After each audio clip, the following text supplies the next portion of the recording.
Hi there, I'm Catherine with Colorado Yard Care. Let's talk about what you should do with your tomato plants after they've been killed by the first fall frost.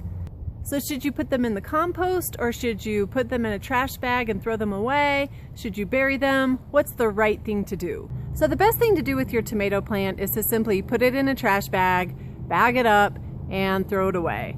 And although that's probably not very good for the environment, it's actually much better for your future tomato plants. Here's why. In Colorado, many home gardeners experience problems with a fungal disease called early blight. Now, you may have experienced this before. Here's what happens. Just when your tomato plant, after you plant it, it looks fantastic, it's growing really well, and then it starts to produce these little tiny green fruit. And right about that time, you start to notice that the leaves at the bottom of your tomato plant are developing some brown spots, they're looking yellow, and then as time goes on, those leaves start to shrivel and fall off the plant.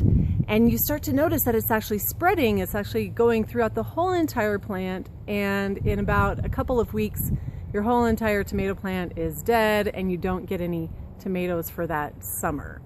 So in order to prevent problems with early blight, the best thing to do is to pull up your tomato plant, bag it, and be sure to include in your bag any small tomato leaves on the surface of your soil.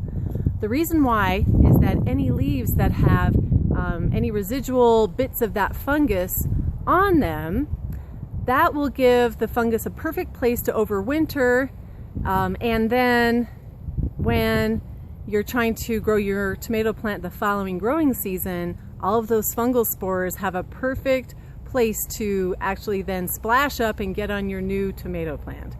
Well, now the question becomes, well, what if you put it in the compost pile? Doesn't that break down the fungal overwintering structures, and then you can use that compost on your vegetable garden? Well, that's a really good idea if you're a professional composter and you're really good at it and you have this steaming hot pile. Now, most of us home gardeners are not that sophisticated in our composting, like myself, and so what happens is that those tomato leaves end up going in the compost pile with the fungus.